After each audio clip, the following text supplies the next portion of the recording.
Hello, everybody. It is Saturday night at 9 o'clock Eastern Time, and I'm Chris Weuve, and this is Starfleet Tactical, as you all know. And I'd like to thank you all, as always, for spending your Saturday night with me. And tonight we're going to take a look at the combat implications of point-to-point star drives, which is something that I've actually had on my list of things to talk to you all about for a while. And I expect that this is a subject I'm going to come back to because I'm going to later do a sort of a more in-depth look at how to think about borders, but this was one that I knew that I could sort of put together and with fairly quickly. But I will more on that in just a second. But I'm solo tonight.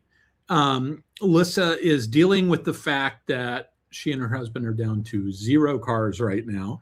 And so that's sort of a problematic thing. And this reminds me of the fact that if you look in the description of the show, you'll see that Lissa does a lot of other stuff out there. In addition to sort of volunteering her time to help out with the show, she's got her own gigs and she's got some paying things going on where you can like contribute to things that she's doing and watch her do stuff on TikTok and all that other stuff. I don't track it all, but you know, she helps out a lot. And she and her husband are just getting started together, and they've got a couple of kids from his previous marriage, which I don't think lasted very long.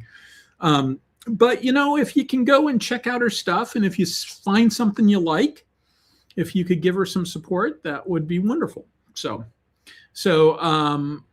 note, I'm asking for her. I'm not asking you to give me any money. I'm asking you to give her some money if you think it's worthwhile. So with that in mind, as always, any artwork that I use is for purposes of critique and education and remains belonging to the copyright holder. And my employer has no knowledge of my actions. And I think a couple of people at my job know that I do this show. But as a general rule, my employer does not know that I do this show. So how on earth could I speak for them if indeed they don't even know that I do this show? So with that in mind, let's go ahead and launch the presentation. As always, my views only. Let me turn off that banner because that's going to be annoying over time. So first, the obligatory admin slide. Next week, I'm going to be in Cleveland at the Cleveland Concoction Con, which is actually in Aurora, Ohio, which is southeast of Cleveland proper. And hey, if you live in Ohio and you want to go to a small science fiction convention and see me talk about a bunch of stuff that you hear me talk about every week, that's great. Come on down. I'm renting an extra room. Got a bunch of friends coming. My brother Delon's going to be there. He's bringing my brother Sean with him.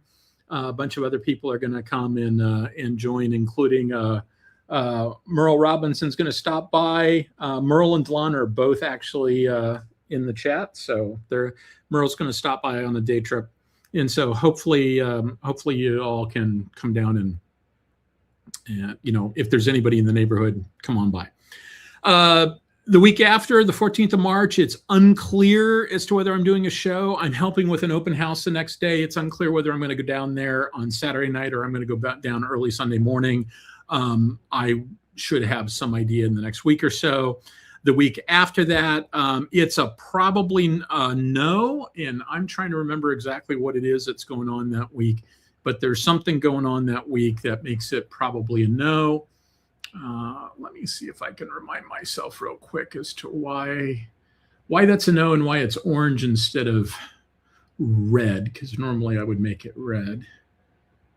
Oh, that should be red. That should definitely be red because a friend of mine's having a birthday party and his birthday party is going to be in Norfolk. So I'm going to go to the birthday party in Norfolk. So pretend that's red. But I expect on the 28th of March, I expect to do a show. And then in April, there's a possibility I may not do a show on the 28th of March because there's a possibility I may go and visit my books at the Strategic Book and Game Depository located at Beaver Valley Self-Storage in Beaver Creek, Ohio. I may do that weekend. I'm kind of thinking that I might do that. But if I do that, if I go on Friday, I can come back on Saturday and be back in time to do a show. So that's a possibility. So I guess that should probably be orange because that might not actually happen. But I'd hate to miss all the shows in the month of March. especially since in April I'm going to be very busy, although I don't think it's going to affect shows at all. I think I'm just going to be busy during the week. But it's going to be a very busy week or a very busy month, because that's the month that Merle Robinson and I and Brant Guillory and a few other people, Alyssa's going to be there also, do Connections Online, which is a professional wargaming conference. It costs you all $5 to do that. We don't make any money on it. In fact, if everybody gives me $5, I don't think it's going to make up for how much money I'm giving Alyssa to be the official StreamYard producer, because we're basically employing her full time for the duration of the conference. So let's see. So here's the stuff that's in the queue. I'm doing the Subway FTL system. I'm going to come back to that, but that's basically what I'm doing tonight. That's how I sort of think about it. And then there's a bunch of other things I've got in the short list. There's a few things I've added recently, like the Wildside and Landis space drive lists. These were attempts to sort of come up with a consistent list of all the different space drives out there. Winchell Chung on his website has a whole bunch of stuff on that. And so that's potentially something that I could spend multiple shows talking about. And then we'll get along to the rest of the stuff eventually. And as soon as all the various new versions of Exordium are out, we'll do the Exordium 3rd edition read-along. Okay, where's took a second to find the cursor. So this is a quick little update over what I think is missing in the Leif Erikson. In fact, hold on a second. Let me check something. Yeah, okay. I had it backwards. I had my slides out of order. This is what I meant to include this slide last week, and I forgot to. And so it's, what do I think is missing in the Leif Erikson design? So first of all, you don't really see anything that looks like main engines. I mean, you got those housings off to the side. Are those the main engines? If they have anything that looks like thrust, they're thrusting over the wings. It's a really good way to melt your wings off. How hot do they run? You know, they must be cold, otherwise they're going to melt the wings off. How exactly does this work? There isn't really anything in the background from AMT. Now, I'll note, to the best of my recollection, I didn't go back and check this, but to the best of my recollections, Matt Jeffries was just a general TV and film designer. I don't think he was like an aerospace guy, because like Rick Sternbach spent a lot of time in the aerospace industry and sort of had a very methodical researching the actual physics and engineering stuff. I mean, he's an art guy, but he's an art guy who spent a lot of time studying the physics and engineering of this stuff. I don't think Matt Jeffries quite falls into that category. I think he was just a guy who worked in television. And after this, he went off and did something like Dallas or something like that. I mean, he was associated with some like Murder, She Wrote or something like that, and was like just basically the set guy for that. And so I think that may be part of what's going on here. You don't really see anything in the model that looks like landing thrusters or his design either. You don't see anything that looks like a weapons turret. I mean, the only weapon we really see associated with this is the thing that Winch did with that spinal mount laser. What it does have is a lot of doors. It's got a lot of hatches and things like that. And I like that. I like the fact that it's got portholes, etc. If I were going to redesign this, I'd put a big engine exhaust right in the back somewhere. We sort of see that in the Impulse engine design for some of the Star Trek versions. But I'd also probably extend those side housings back a little bit further, so that if they are engines and there is something that's like thrust that comes out of them, and they wouldn't burn the wings off. So in any event, now that we got that out of the way, let's talk about the agenda. I'm going to do a little bit of an introduction. I'm going to give you some examples from some books. I'm going to contrast it with some other stuff that is on the surface looks like it might be a point-to-point system, but really isn't. The maps often look the same way. And then I'm going to go through and look at the implications of this. And then I'm going to talk a little bit about how do you represent something like this in a map? And that's where that subway thing comes in. So this image here is actually from Winchell Chung. It used to be the case that you could buy it, but I see that the link to Cafe Express no longer works. But this is a star map that Winch did. And you may have noticed that in some of my presentations, it's the image that's underneath the agenda slide, because I'm mapping out the path that we're going to go to. And so putting a map on the agenda slide always seemed to make sense to me. Okay, so what do I mean when I say a point-to-point star drive? I mean a star drive where the 2 points in space are linked by some sort of stable, permanent, natural wormhole phenomena that allows interstellar travel. You go to a place, a point in space, usually, but not always, you turn on your star drive and you go boop, and you magically show up at some other location light years away, another star system. I'm going to look at some examples here tonight, and there's going to be spoilers for all this stuff. I'm going to look at the Alderson Drive from Jerry Pournelle's CoDominium series, as featured in the Mote in God's Eye. And that's kind of why I decided that now is the time to do it, because I was talking about the Leif Erikson and its use in Mote in God's Eye. And so it just seemed natural to sort of jump into doing this. I'm going to look at the Fold Space Drive from Michael McCollum's Antares trilogy, which I think is really underrated. And I'm going to look at the Warp Point Drive from the wargame Starfire. So it's currently in its like 6th edition. This game's been around. It predates Starfleet battles. It's been around so long. Now, you can contrast these with, and I'm not going to, but you can contrast these with artificial permanent point-to-point jump gates. You have this in McCollum's Gibraltar series, where you got a big ring structure that they're basically, it's a specific path that you follow. It's not a general jump gate. But it's a big ring structure. And John Lumpkin's Human Reach series, of which there's only 2 books out because he's off doing computer games, where you create a stable wormhole.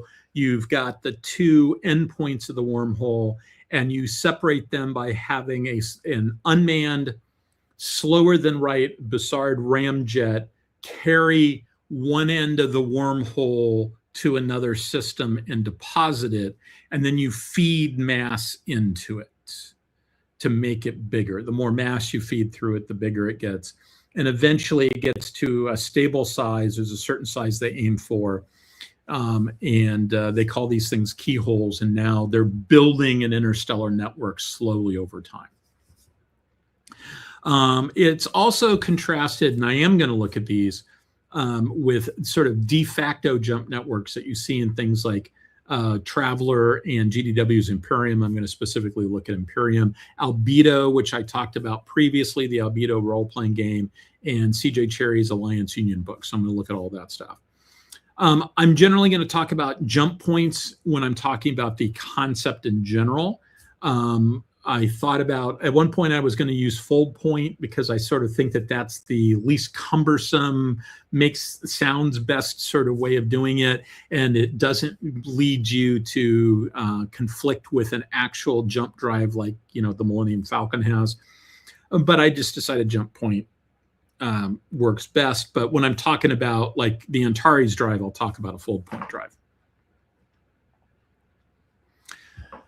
Okay, let me see if there's okay.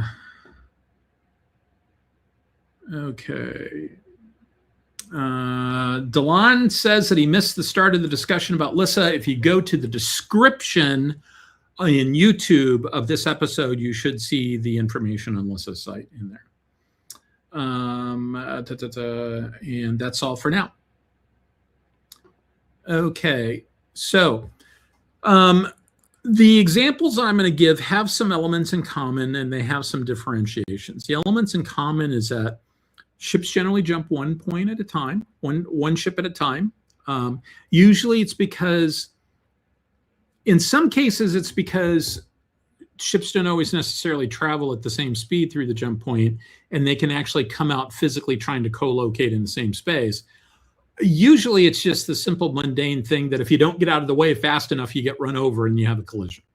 And so the solution to that is there's usually a protocol that says that when you come out of the jump drive, you immediately thrust away from it, out of the jump point. You immediately thrust away from it to get out of the way so the next guy can come through like some amount of time later. And as a general rule, these jump points don't cluster together. And so like if you've got a system that you're going through and it's got 2 jump points and you need to get from one to the other, they could be anywhere in the system. And so within the certain parameters that the individual drive has, and you just have to slog it out at slower than light speeds to get to it. And depending upon how good your slower than light drive is, that may take a while. The differentiations between these are the size of the point, how far on average you can jump on any given jump. In some cases, it's a handful of light years. In other cases, it can be hundreds. The mechanisms of generation, like what is a jump point? Why is it there? And so that can affect things like how far it goes, the number of points per system, whether you can find them easily, whether you can predict where one might be, that sort of stuff.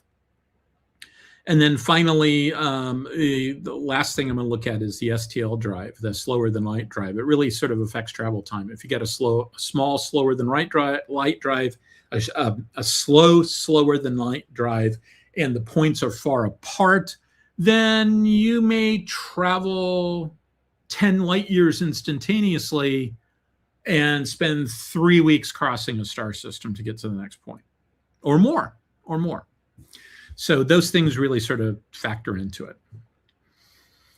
Okay, so let's look at the first example I've got, which is the CoDominium series by Jerry Pournelle. This is Mote in God's Eye, which is really, Mote was where he sat down and sort of figured out, with Larry Niven's assistance, sort of sat down and figured out exactly how this jump drive worked. I think he had talked about it in other books that he did, because it's not the first book that he wrote in this background, but it is the one where he sort of defined all this stuff. And in it, you've got something called an Alderson point, named after Dan Alderson, who was at Caltech at the time. And they're connected by what they call tram lines. That's the sort of virtual line between them. And it involves a fifth force and sort of a hyperspace-like thing, and it involves an equipotential between the various points. Is that it has to sort of balance out. And that's why you end up with, like in Mote in God's Eye, you end up with a situation where the Motes planet has only a very short jump tram line. It's only like 3/10 of a light year, and it comes out in the photosphere of a star. And so that's problematic. And they kind of knew that there was one there, but they didn't see any reason why. It's like, hey, there's this planet over there, and we don't care about this planet because star travel time is time consuming, and as a result, there's a lot of stars you just don't explore unless you think there's something important there. And even stars, there might be stars that they just sort of travel through the system, and they kind of look around as they're traveling through the system, but unless there's something that specifically attracts them, like we detected a planet that from a distance looks like it's in the habitable zone, and maybe we should go check it out.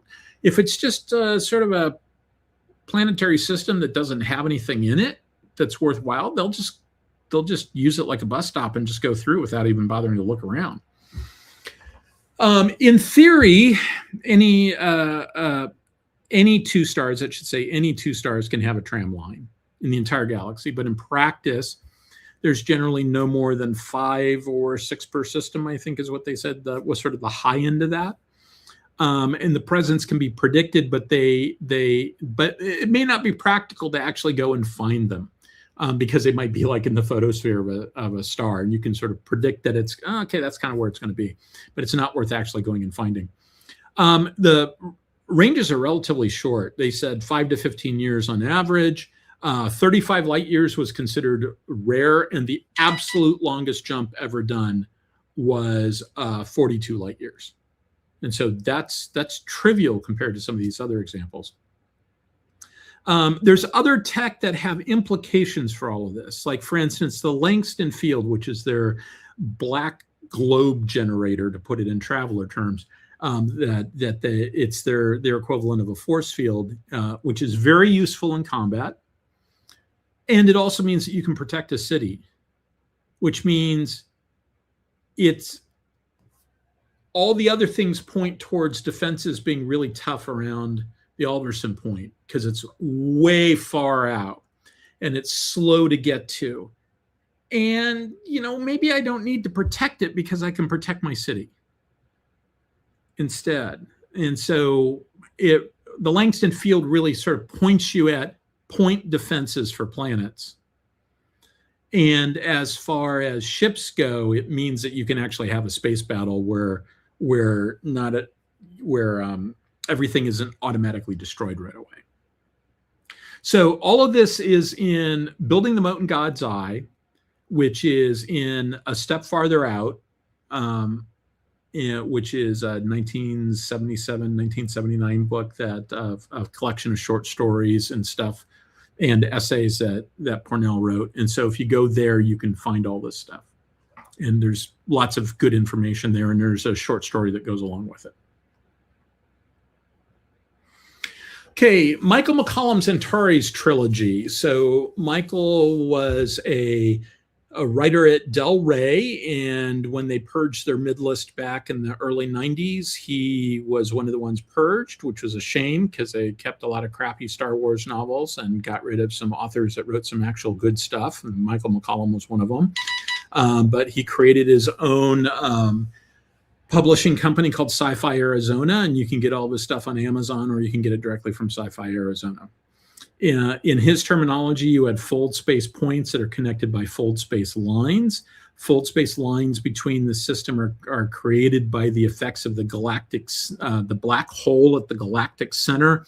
And the effect it has is sort of like the analogy he uses, it's like you take a piece of paper, you crumple it up, and then when you spread it out again, there are ridges in it. There are crumple lines between the various points, and those are the fold space lines. They're predictable in general, and they're in general they're predictable, but they're influenced by the presence of stars and stellar events. They can be largely anywhere within a system. They have a tendency to sort of kind of be out, and I think it has to do with how stars focus this stuff. That's part of it, is that stars focus it all. And they can be hundreds of light years long. In fact, there's an example where they talk about it might be faster because of the in-system travel time to get from one end of the system to another, to do a jump of 500 years and then come back, and sort of take that way around. As a former Avalon Hill Rail Baron player who frequently discovered that the best way to get from San Diego to San Francisco might be to go through Chicago, I understand how this can work. Most of these jump points are permanent, but a sufficiently large stellar event, like for instance, Antares going supernova, can create temporary points or even create new permanent points. And so in the novels, Antares finally blows up. In the process, 11 charted fold points go away. 2 of those fold points they know came back after the shock wave passed. One of them led to the protagonist's home system because they're basically isolated when it went supernova. Then it created at least 15 new fold points that didn't exist before. 6 of which were temporary. They only lasted for a few years and then they went away.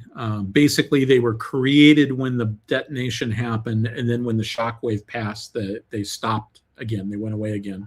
But there were 9 permanent new ones, with 3 of those new points being problematic in that they connected to the space of an alien empire, which did not take kindly to the existence of humans.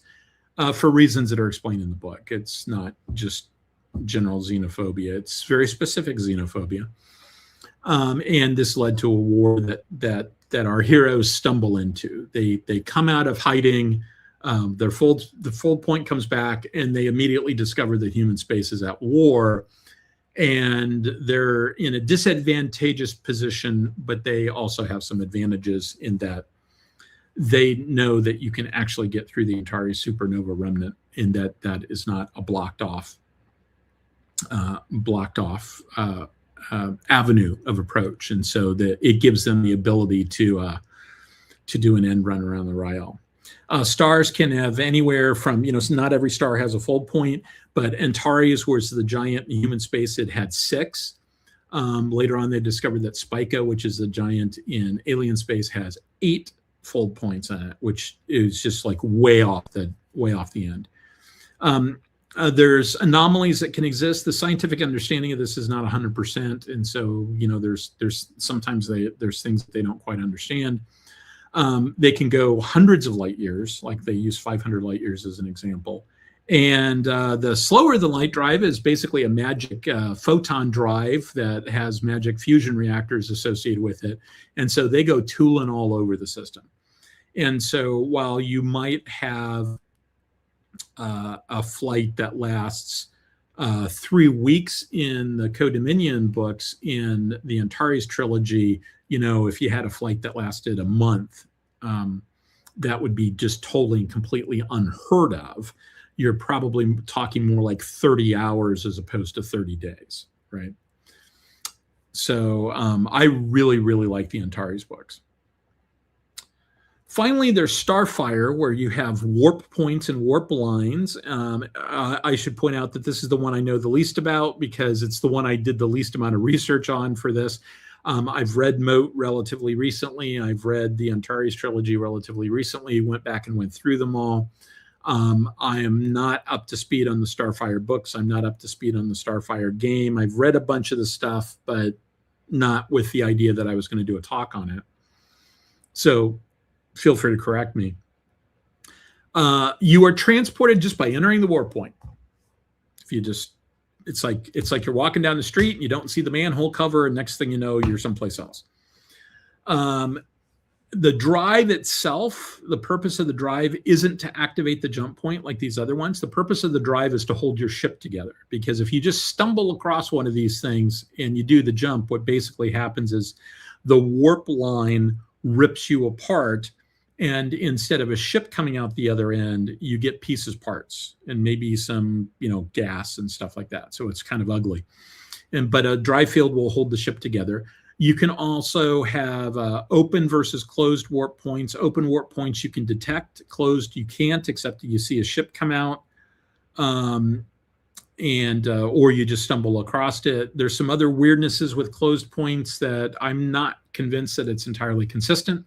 The points can have multiple different sizes because a point itself is relatively small, and you can have warp points that are small enough on one end or the other that it limits the size of ship that can go through. And so you can send a bunch of ships in one at a time, but you may only be able to send, you can't send in a super dreadnought. You can only send in cruisers because it's a relatively small warp point. The slower the light drive is a magic reactionless drive that just basically tools you all over the system. You just sort of put the pedal to the metal and you're going every place. And so the travel time is faster than McCollum. McCollum's travel time is faster than Pournelle's.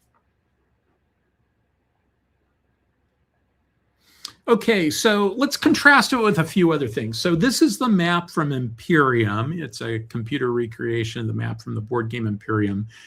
And you look at that and you might go, those look like this could be what we're talking about. But it is a nodal network, but it's not really what we're talking about, because really all those different nodes just represent the fact that my jump drive can get me there. So they went ahead and put it on the map.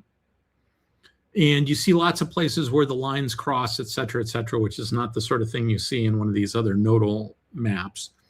But it's probably worth pointing out, and I'll talk more about this when I get to the end of the brief, it's worth pointing out that this is a two-dimensional representation of a three-dimensional universe. And one of the things that I've discovered is that every time when you start trying to do a two-dimensional representation, you can't make it work in 3 dimensions. You see that with Star Trek maps all the time. You see that with Traveler maps all the time. There's no way to sort of go back. You see this with David Weber Honor Harrington maps all the time. Trust me, I know about that. You can't make it work. You just can't make it work in 3 dimensions. And so this I understand what they're doing. They're giving you the line so that you sort of understand exactly what's jump points or not. But if you go and you count, you can probably figure out they're all jump 3. They all fit within the parameters. Or you could at least represent that on a map. And if that was the case, you wouldn't actually need the jump lines, right? The jump lines help, but you don't actually need them because they don't actually represent. They represent what your drive is capable of getting you to, but it doesn't. If you had a more powerful drive, you could just ignore those lines and do something else instead. And later on in that background, that's exactly what happens. Okay, in CJ Cherry's Alliance Union universe, you've got something that looks more like a jump network. And that's because there are kind of limitations on the drive, and you're kind of limited in how far you can go. And as a de facto, you're kind of limited in that way. And there's talk. She talks about, they always enter from one pole and leave from the other pole, but those are conventions. Those aren't required.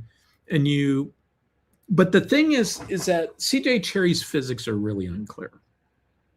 Because she doesn't believe in info dumps. Everything she does is a limited third-person viewpoint. And so you always see it from a person's point of view, and she only gives you parts of it. And there's a bunch of us that are convinced that a CJ Cherry jump drive works in the same way that a Glenn Cook sword fight does, where there's a lot of moves that sound good, but if you actually plotted them out, you'd realize that they don't make sense. Sounds good. She's one of my absolute favorite writers. Really like Glenn Cook too. I'm not sure that this works, but it is another example of a nodal network that sort of works in a different way. Part of the reason why I'm going through all these things that aren't that is because there's some mapping implications for that. And because I don't know about you, but I'm a frustrated science fiction writer. And I'm also a less frustrated because I've got more experience actually doing it, game designer. And so I start thinking about how to make all this stuff work. You'll see that at the end. And then this is a slide that you've all seen before back in like episode 159, 160, something like that. This is from the Albedo drive with an illustration that comes from Outsider, the webcomic also. And this is the one where the jump drive pushes off the mass of the mass of the launching star. The slide's wrong, and the target star. And so it goes center of mass to center of mass. And as a result, you really sort of have something that looks more like a jump corridor than a jump point. It has certain similarities in that, you have to go to the other part of the system. You have to be lined up with a center of mass of the star behind you and the center of the mass of the destination star in front of you in order to activate your jump drive. You're limited to 5 to 30 light years, just because if you stay in jump space too long, your ship starts breaking apart. All the elements with an atomic number greater than oxygen start fissioning, and that's bad. And so this gives you something that has the same sort of feel to it. But once again, this is really just sort of a distance limited jump drive with some extra stringent parameters on it. It's not really the same thing. They're all cool though, which is why I'm talking about them. Okay, so what are the implications of this? Now I'm going to go through and talk about implications. There's many implications for trade and exploration, and things like that I am not going to get into. I'm just going to talk about tactical and strategic. I actually took the operational slide out because I didn't think I had enough interesting things to say about that. So I need to update that slide. So I'm going to talk about the tactical implications. I'm going to talk about the strategic implications, and then I'm going to summarize it. Oh, there's a second. I finished these slides, for what it's worth, about 8:35. Because I went off and played a naval war game today. And so usually I spend a big chunk of Saturday working on the slides. Today I was up at 4 o'clock in the morning. About 5 o'clock in the morning, I was working on slides, left to go play a game at 10 o'clock, got back, started working on the slides again. So this is really a little bit more just-in-time presentation creation than I would like. And as a result, it's a little bit sloppier than I would like. Okay, so let's talk about tactical implications. Jump point defenses have a role in this universe, right? They don't really have a role in the CJ Cherry universe because the jump point is nebulous enough that you can't really put defenses around it. Same in the albedo. It's a jump corridor. It's an arrival corridor. And so it can happen along a stretch of space that's several AUs long. And so as a result of that, you can't really have things like mines or fortresses, but in some of these you can. I mean, that's a really big deal in the Starfire series. It's a really big deal in the Antares series, these ideas here. Stealth only works if you get there first, because you know where the ship's going to come in. He's going to come in that Alderson point. He's going to come in that warp point. That's where I should have my sensor pointed there, right? I should maybe have a picket ship with sensors pointed there. So if you want to do something that looks like an ambush, you have to get there first. Or if you want to go hide, you have to get there first, because if the other side is there, if it's one of their systems and they're able to instrument the system, they see you when you come in. There's no hiding. Now, some people would say, well, Chris, there's no stealth in space anyway. And I am unconvinced that that statement is true. I know that Winchell Chung believes it. I know that some other people believe it, like the designer of Attack Vector believes it. Andy Presby has convinced me that I should be skeptical about the there is no stealth in space argument, because there's a whole bunch of unwarranted assumptions that the no stealth in space crowd makes. Like they assume that the cosmic microwave background is uniform. It's not. It's not. It varies. It's got an average of about 3 degrees, but it varies. It largely ignores zodiacal dust, which heats up and emits infrared. And zodiacal dust is also not uniform. And most astronomers, when they take pictures of stuff, et cetera, they subtract that stuff out because they know it's there and they're able to subtract it out.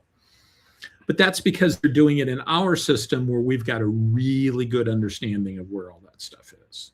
We're able to do stuff here because we live here and we've been observing here for hundreds of years that you can't do in a system that you just showed up in. It assumes that our sensors are largely noiseless and can operate without any, maintenance, et cetera, and I can just deploy hundreds, if not thousands, of these sensors to sort of scan in all the different areas, right? So when we do this sort of stuff, I mean, we will map the sky, but we have a sensor that has frequent maintenance, and it usually, because it's on the ground, sometimes it's in space, and it only lasts a certain amount of time, and it's heavily tasked, and they're insanely expensive. And so all of those assumptions, that the fact that we can do it doesn't translate into the military can just dump a shit ton of sensors out there and they will be able to have perfect situational awareness. Maybe that's the case, but those are assumptions. They might be heroic assumptions. They might not be heroic assumptions, but they are assumptions. They are unproven. For our solar system, some of them are demonstrably wrong, like the cosmic microwave background in different directions. And there's no reason to think that in fact, there's a lot of reasons to think that if you went to other star systems, you'd see the same thing. And we just don't have any experience in other star systems. So This is a topic for a future show. Andy wants to go through and do all the math again. He's done a bunch of the math in the context of a particular IP. He needs to go back and do some generic math, and at some point he'll come on the show and do it all with us. Okay, so other tactical implications. I think this means you end up with specialized ships. You see that in the Antares series. You see ships, I think they call them interceptors. They're intended to be high-speed, one-pass ships. The idea is that when they come into a system from a back door that the bad guys don't know existed, their job is to make sure that nobody gets to the other warp points or the other jump points, fold space points. And so they do a high-speed run at like 12 Gs with crew that are breathing liquid, oxygenated a liquid of some sort, and who have been surgically modified in order to be able to take a 12G run running for a long period of time. And the goal is that they're going to do a high-speed pass with a ship that is like 50% ordnance, and they're going to blow away everybody else before they can get to the fold space and go back and warn the Empire. And in the process of that, they then get to do a long return flight at low thrust because they've used most of their fuel. So and I can also see monitor type ships. What I'm talking about is a slow ship without much of a drive. Its purpose is to do a jump transit, to do a fold space transit, et cetera, and go in and kick down the door to let ships that have bigger drives come in and then maneuver in the system. But you need somebody to kick down the door. Or conversely, you don't need a whole lot of engine power if all you need to do is hang out by a jump point or fold space point, whatever, and prevent the door from being kicked down. So that's the other thing that they might do. I also think that this is a situation where battle riders of some sort might make sense, right? We talked about those previously. The idea that you carry a warship that's like small capital ship in size, but it doesn't have to have a jump drive, and as a result, it has higher performance because a greater percentage of its mass is able to be devoted to things that aren't the jump drive. The big problem with these battle carriers is that, okay, if your battle carrier gets toasted, then what do? You're screwed. I think the answer is that I could easily envision a situation where battle carriers come through, make the transit, and then they immediately launch their ships, and they just kind of hang out by the warp point. And if you want to jump back out, you have to come back to the jump point to jump out, and that's how that works. And so I could see them something like that working.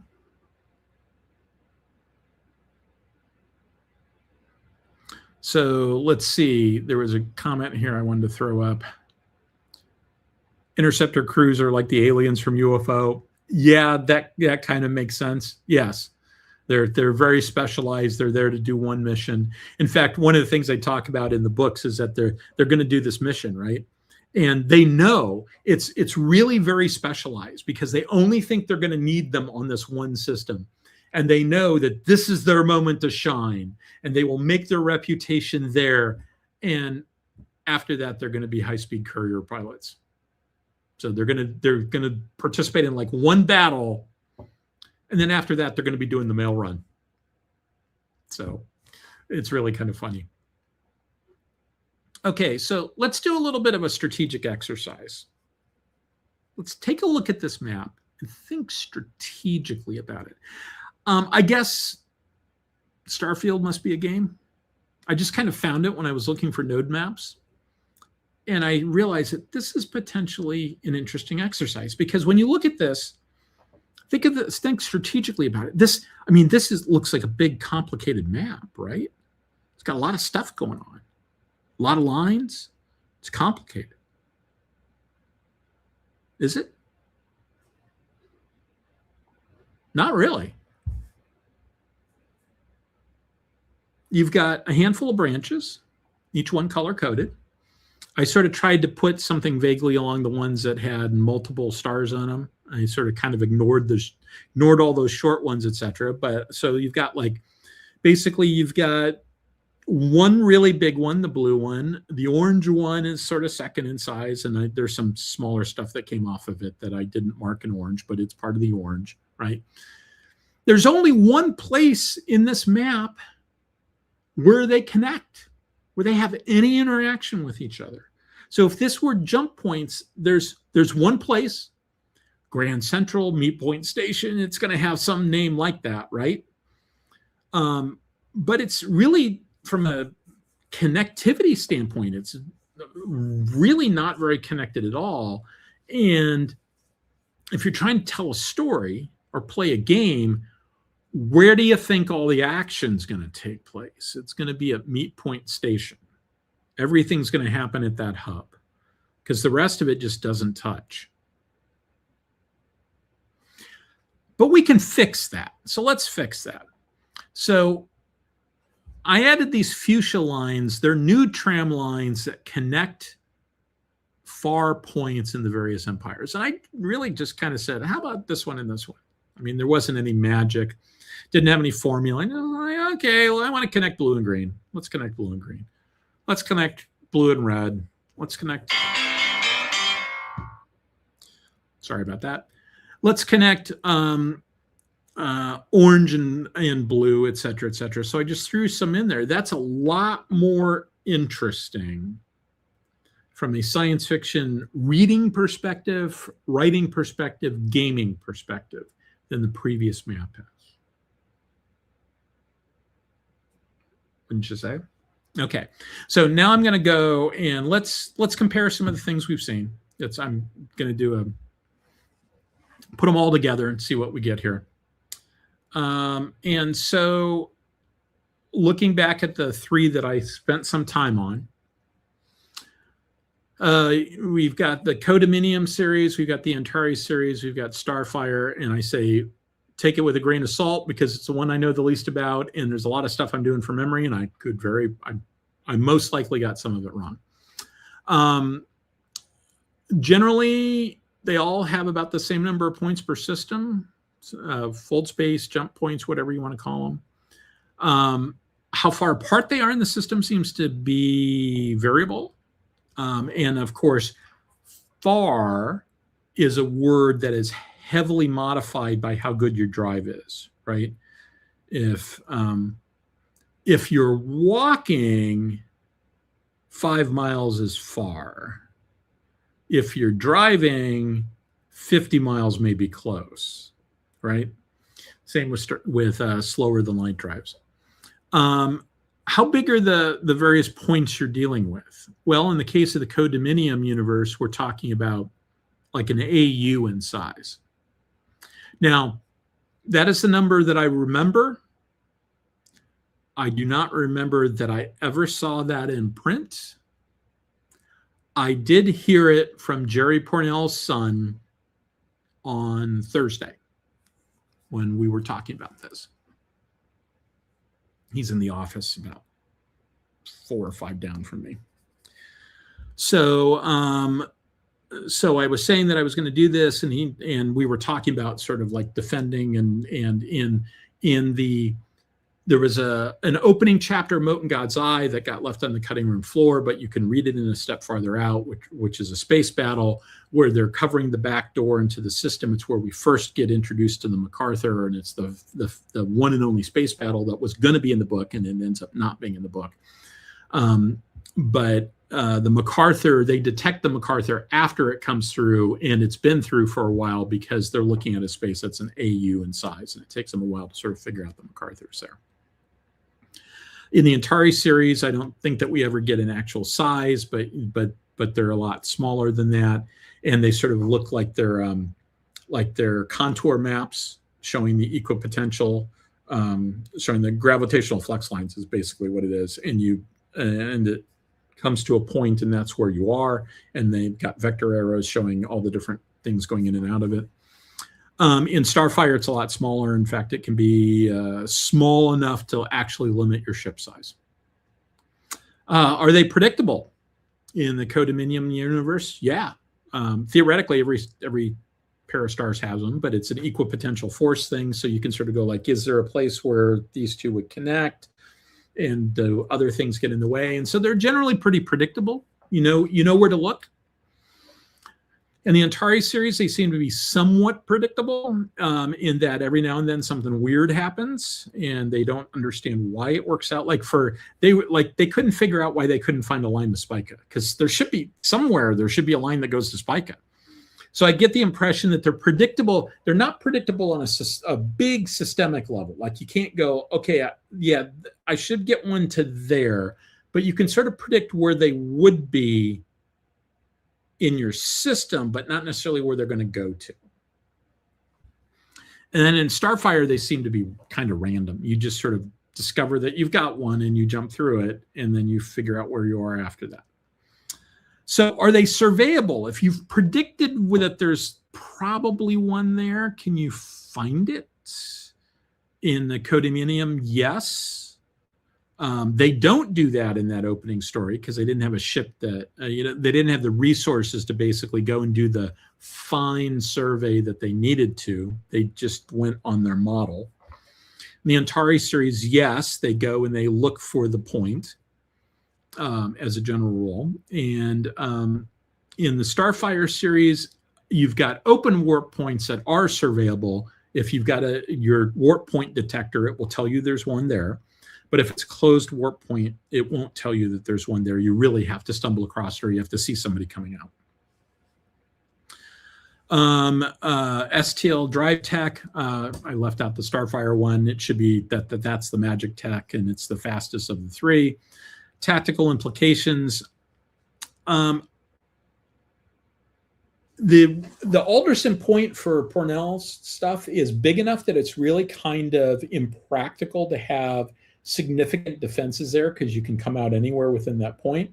And on top of that, the Langston field means that, okay, you come through, you've got your Langston field on, you probably you're not going to get immediately vaporized. And it also makes point defense of cities more viable, so they're in space infrastructure, et cetera. So there's not this immediate need to get the guy when he first comes through the point. And so for a couple of different reasons, you end up with a situation where they generally don't think in those terms. They think about point defense. They don't think in terms of defending the Alderson point. They think about defending the individual point on planets and individual ships. The Antares series, they're all about mines and fortresses and stuff like that. Same thing with the Starfire series. And the thing that really sort of differentiates them, I think, is on the strategic level, which is in the Antares series, you see empires that are heavily interpenetrated. And that I didn't really emphasize that earlier enough, is that they're heavily interpenetrated in that I can have a border system that is located substantially in my rear, right? A border system can be anywhere. Doesn't have to be on the periphery of my empire. In fact, you can have two empires that are sort of folded together. And in Starfire, you've got potentially distant outposts that are just sort of away from the rest of the network. There's a couple of instances of jumps that are like way over there, but as a general rule, everything's more clustered together. Okay, so let me go back there, because I feel like, yeah, okay, so I feel like I missed this slide because I didn't talk about most of this stuff. So I'm going to go ahead and do it now. You've got borders. The strategic implication is that you've got borders. Borders can exist, but they exist in the form of like places where you've got lines from different empires that come together. And you can do defenses in those systems of one sort or another, which has strategic implications, because you're not in a situation where, it's not that your only option is mutual assured destruction. You can actually have defenses. Those borders can be anywhere, so the empires can be interpenetrated.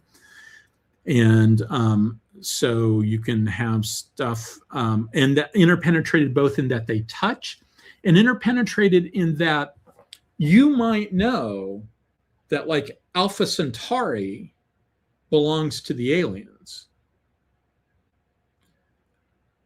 but you can't get to Alpha Centauri. To get to Alpha Centauri, you have to go like all the way over there and connect into alien space and then come back. But I know that Alpha Centauri is right next door, but it's right next door in real space, but from a more topological standpoint, it's not right next door, right? It's far away from a star drive perspective, even if it's relatively near from a non-star drive perspective. So physical distance and travel distance may only be loosely related, if related at all. And, anybody who's ever flown on commercial air understands this, right?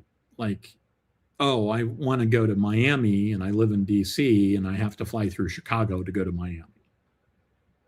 Because that's how the network works, right? And so that's how these networks can work. But, one of the things that occurs to me, and I don't know that anybody's ever done this in science fiction, but you could potentially use this to your advantage. Like if we knew that Alpha Centauri was an alien world of some sort, we can collect intelligence on them. We build a big array in our system, distributed platforms, etc., so that we've got a really wide array, really high resolution. And we look into their system, and yeah, everything that we see, we're not going to get tactical intelligence. Everything we see is going to be 4 years time late, and it's all stuff that's jumping someplace else. But, we might be able to get stuff like get an idea of traffic analysis. We might be able to see exactly how many ships they've got moving around, et cetera, et cetera. In fact, in the Antares books, when they finally capture a map and they go, oh my God, they got Spica. That explains everything. We thought this empire was huge. It's not huge. It's just got an 8-hub system in it, and they can move stuff around. They've got interior lines, and we don't. So you can use some of this stuff to your advantage for strategic implications. Okay, I'm doing this out of order. Sorry about that. Okay, so how do you map all this? So this is an illustration from a discussion that I had with Winchell Chung. And Winch sent me, and Fred Quiche was part of this discussion too. And so Winch sends me this node map. Because I was talking about, what we really need are subway maps. And he sends me this node map. And I go, okay, that's good enough, but that's not really what I'm talking about. It captures the facts that the nodes are important and the relationship between the nodes. But my point in all of this is that if you can add some structure and you can actually create a situation where it's easier for the human to understand, your navigator is going to have to do something else, but you, the decision maker, you can create a map that allows you to get from point A to point B that's easier. And so, this is something I literally put together in like 2 minutes. So there's places where the lines aren't necessarily, I didn't do lots of little lines. I did big lines. And so, okay, so first things first, I've taken the real structure, right? The structure that keeps their real astrographic locations in mind. And I've added these lines to it. And then the next step is to come up with a representation that is easier for the human to follow. And that looks like this. So that illustration on the right is basically taking those lines and just straightening them out. They're the same length as the lines on the other side. And you could set it up like a subway map and just put the stations on it. All right, put the star systems on it. And the important part about it is it's one jump to get from here to there. And it doesn't matter from a sort of understanding the structure of the system standpoint whether that jump is 2 light years or 20 light years. It's one jump. Just like anybody who's actually used a subway station, you can't use a subway map to navigate above ground. You can't. Because like if you've been to the Washington Metro, this is the Boston Metro, but if you've been to the Washington Metro and you're out on the Orange Line, all those stations are right, they're the same distance apart from each other. But if you actually go above ground, you know that there's 4 of the stations are a half mile apart. And then the next station beyond that is like 2 or 3 miles away. But all the distances are equal because it is for navigating between stations, and the unit of measurement is the number of stations you have to go through to get there. And you can do that with a jump drive like this. So something like the Antares drive is particularly good for, I don't need to show the relative spaces. I just need to show what the connectivity of the network looks like. And I can simplify it a great deal to make it more human understandable. So here's a couple of other examples. The one on the left is delta V to get to various places in the solar system. It's not about distances. It's about how much delta V do I need in order to get there. The one on the right is the Roman roads of Britain. And if you've ever actually seen a Roman map, Roman maps are not based, there's this famous map of Italy that's got Italy all along the bottom of the map, and then it sort of curves up, and you've got all the stuff in the other parts of the world on the other side, and it bears no resemblance to the actual geography, but it does tell you what your next waypoint is on the map. And it's good enough to navigate on the road network. You couldn't use it to navigate across the ocean and cut the different points out, but you can use it to navigate on the road network. Okay, so here's the semi-frustrated game designer in me, and maybe also science fiction writer. It occurs to me this is the map for Rail Baron. So some of you here have played Rail Baron. I know because I've played Rail Baron with my brother, if nothing else. And this is what a Rail Baron map looks like. And as you can see, you've got different railroads that are represented by the different colors. And you can't see it very well in this illustration, but the lines actually, some of them are little dots and some of them are little diamonds and stuff like that. So the lines are all differentiated. You've got lots of interconnections. Frequently, they take place at cities, but they don't always take place at cities, but they're all defined. There's 1 or 2 places where railroads cross and they don't cross at a dot. You cannot skip from line to line there. They do not actually connect. And it's got a payoff chart that's based on the distance. So if I do a run from Portland, Maine to Portland, Oregon, it tells me how much money I make. And it's purely based on distance. So I could easily take something like that and turn it into a jump map. Those could all be nodes that I'm using my fold space drive to get between the various jump nodes.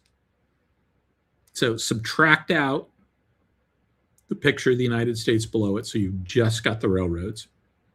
Somebody did a picture that's just the railroads. It doesn't have any of the, it doesn't have the Great Lakes, it doesn't have the coast, et cetera, but you can take that out. And then the other thing that you can do is you can distort it, right? If you had all these things in a computer, you could start pulling it in different directions. And as long as you don't add any dots, as long as you don't break any of the connections, topologically, it's the same. Topographically, it's not, right? You've changed the shape of it. But in terms of the relationship of the dots to each other, you can keep the relationship of the dots the same. And you've got a payoff chart that tells you the distance between them. And so I could easily, instead of saying Chicago, I could say, that's Antares. And I know that it's, it's got a lot of railroads going into it. So it's a big hub. So I'll make it a big hub. And I can distort it to the point where nobody, unless you started noticing like counting the dots, you wouldn't know that you were actually dealing with something that started off as a rail baron map. I've actually got a bunch of notes for a game I want to do called Star Baron that sort of uses an albedo-like drive. The size of the star determines how, when you leave a star system, the size of the star determines how many pips you get to move down the rail line. How do you tell the size of the star? They're the ones with the bigger rail lines on them. So Chicago, huge star. Pocatello, not so much. So one of these days I'm going to do that. I haven't done that yet. Okay, let me take a look at some of the questions that we've got here. And once again, my apologies for sort of being disorganized on all this. I seriously considered just doing a question and answer show, which is sort of my go-to when I don't really have time to prep a show. And I decided, no, I really wanted to do this because I knew that that I was going to be off next week and potentially, a couple of weeks after that. And I really wanted to do the follow-up to the MacArthur and the Leif Erikson and Moten God's Eye, et cetera, et cetera. I wanted to do the follow-up now while the iron was hot. And so, my apologies for it being a little disjointed. Let me go through and look at questions and comments. Good evening, good evening, good evening.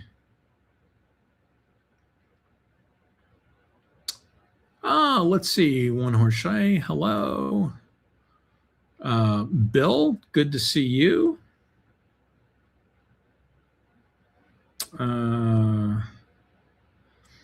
Patrick Ross says maybe the Leif Erikson has some form of gravity drive. Could be. I have no idea what the drive is on that. They really don't say. So One Horse Shay says, sounds like Wing Commander series for their jump points. Wing Commander, so I haven't read the books. I've kind of sort of brushed through one or two of the books looking for information. I've got the handbook thing they did, but it doesn't really give a whole lot of stuff. Never played the games. Have watched the movie, which I consider to be a guilty pleasure. And there's a lot of things that I really like about that movie. There's a lot of really cool ideas in that movie. But in terms of how their jump drive works and what you need to jump off of and why you need it, et cetera, it's every time I try to wrap my head around it, it just makes my head hurt. So I should probably go back and rewatch the episode I did and take another attempt at it and see if I missed something the first time. But yeah, it just sort of seems like, if nothing else, they seem to have an FTL drive that you need another FTL drive to get to the point where you can use that FTL drive, right? Because it's not like I've got I've got singularities and all this other stuff just hanging around in the system for me to use to jump places. So need to take another look at it. Okay, Buzzdog says, sounds like the FTL from BSG. I've done some shows in the past on Battlestar Galactica. At some point, I'm in the process of revising my aircraft carriers in space talk. And at some point, my plan is to basically just go through and do the entire aircraft carriers in space series again. So it's on the list. And when I do that, the third episode of that, part 3 of that, is talking about the Ron Moore Battlestar Galactica and how I think we can pull tactical doctrine out of it and how I think the carriers work in that, how a Battlestar actually does its job and why a Battlestar is designed the way it is. I think I've got a story that I can tell about all that. Patrick Ross says, hearing Morse code transmissions. I'm not hearing them here. Wright asked, what scenario did I get to play? So I was playing a game called Close Action. It was a scenario that was put together by Al Parker, who is the guy who was hosting it. And it was Brits versus Americans. I got to shoot at, I spent all my time on one end shooting at a ship called the Franklin. And then on the other end, which is a historical ship, and at the other end of the line, I was shooting at the North Carolina. I did not shoot at either the Columbus or the Ohio. They were both present.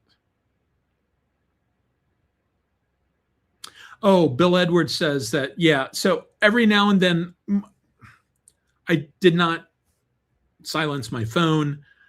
Every now and then, my cell phone was telling me that there was a message, and on at least one occasion, somebody called me, and I sent it to voicemail.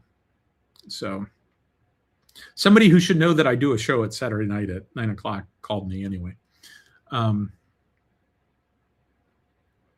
Yeah, Patrick Ross points out there's also a lot of electromagnetic noise from things. I mean, the sun's a really big beacon.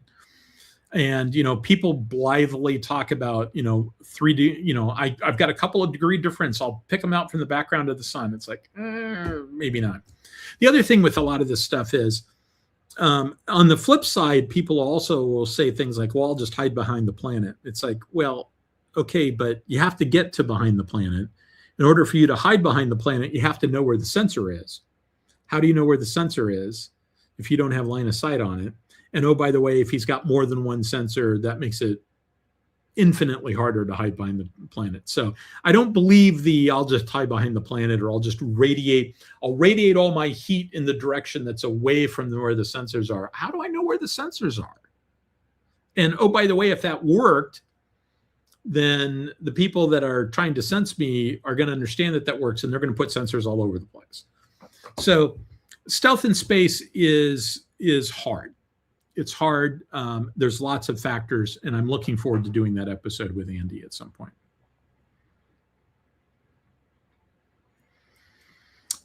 Bill Edwards says, yeah, Andy's right. But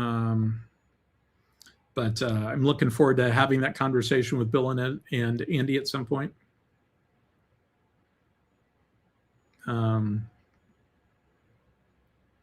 Yeah, Patrick Ross said on the big map he saw choke points, many, many choke points.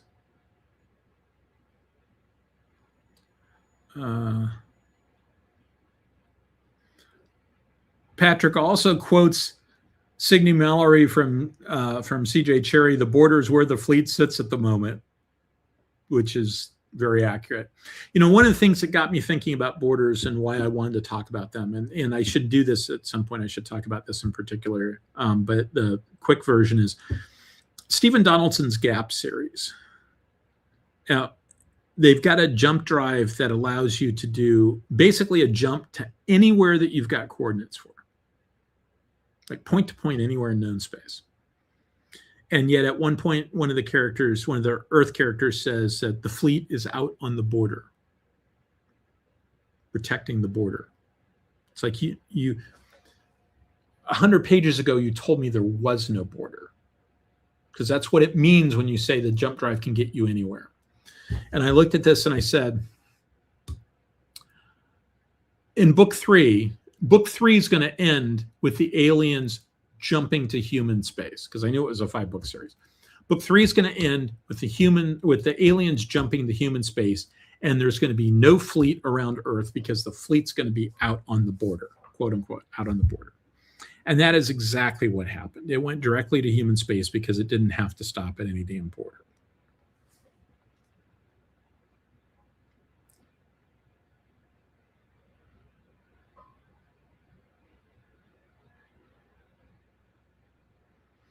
Okay, Merle asks a question I'm not sure I follow. I will talk with Merle about that offline.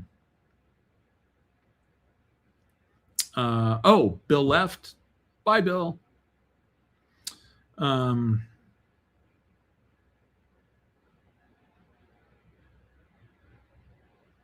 Yeah, Olive says, railroads have a tendency to create cities where they cross. That's true. There's a reason why they cross there and stuff like that. Like, it's almost guaranteed that there's going to be a big city in Chicago just because of the lake, right? And Chicago ended up being the big city that was the gateway to the West. The government thought it was going to be St. Louis and they basically built St. Louis to be the gateway to the West, and that's why it's called the gateway to the West. And St. Louis kind of lost out to Chicago because Chicago is just such a natural location, even though that's not quite where they wanted it to be.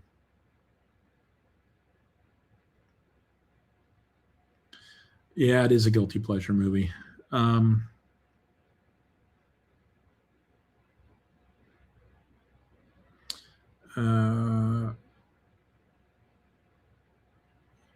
Okay. Oh, Thomas.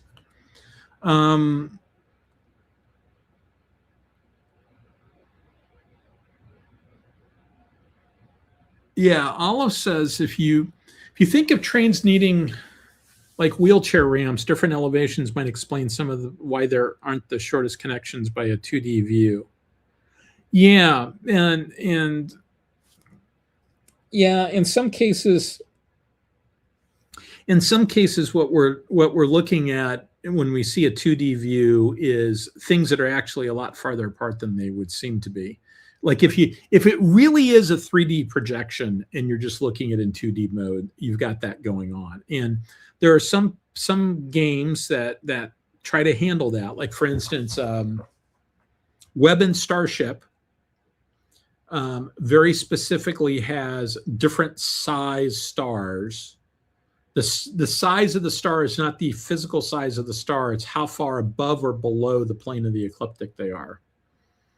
And so there's a little triangulation in terms of figuring out what the distance between them is. Yeah, I think that's one of the games that has, you have to do a little bit of math in order to make it work.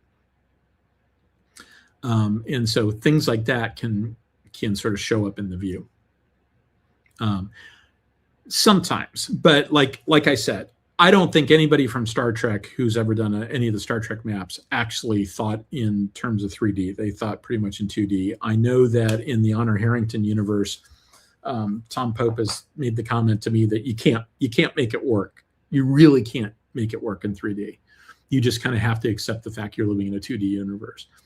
Okay, I can do that with that, and I can do that with Star Trek. But I think that if you really were to do it 3D, there's some interesting border stuff that you can't fully appreciate in 2D. And so I like the idea that things could be in 3D. Patrick Ross points out 2300 did the same thing with their star map. Yeah, I mean the 2300 star map was based upon an actual star catalog. So those were actual positions of stars. It was not, they didn't just make up a map. They gave you the three-dimensional coordinate, X, Y, and Z, and you got to calculate what the actual distance was between stars. That worked really, really well. It was really, really cool. And I remember getting all that stuff and making sure that I had it in electronic format and putting it into Excel, et cetera, et cetera. And then the internet came along and all that stuff is trivial now. But I worked really hard to make sure that I had all that stuff in an Excel spreadsheet back when Excel was a new thing. So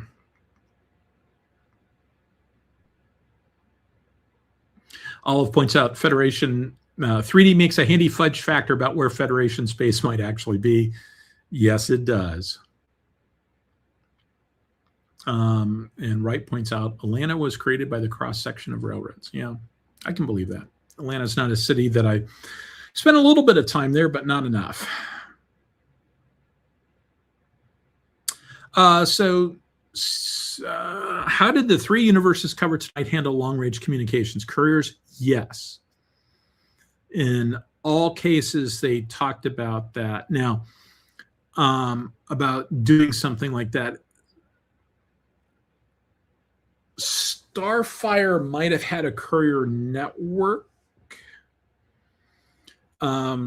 It would make sense that if you were sort of a well-established empire, that you might do something like you see in Traveler.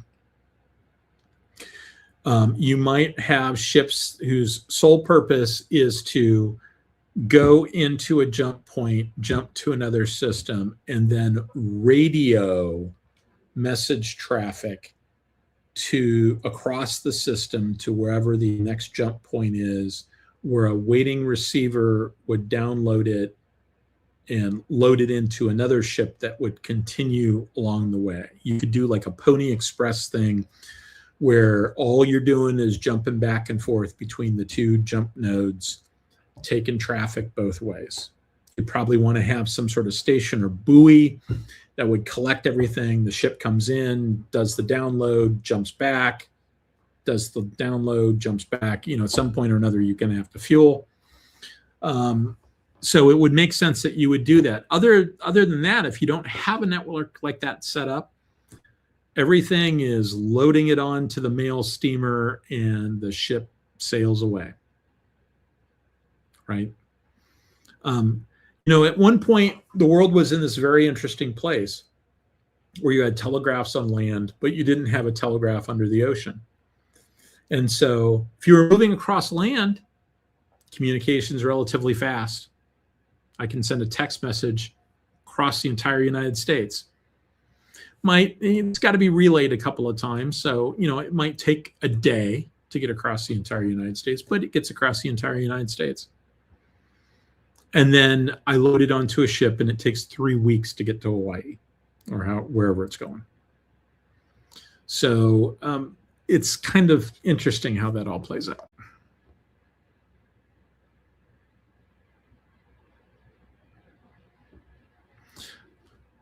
Olive said, I'm near Atlanta. I was wondering, why is there a city here? I love that. Yeah, and so he also, Olive also points out that Chicago is one of the places where you have a lot of Great Lakes shipping also. And with the seaway, et cetera, you've got all those lakes are connected in some way, shape, or form. And you've got iron mines in like northern Minnesota that are taking stuff down to Pittsburgh for the iron to actually be turned into steel, et cetera, et cetera. And Chicago is part of that network, because sometimes the right answer is to bring it down and put it on a railroad in Chicago. And the Mississippi's not too far away either. So let's see.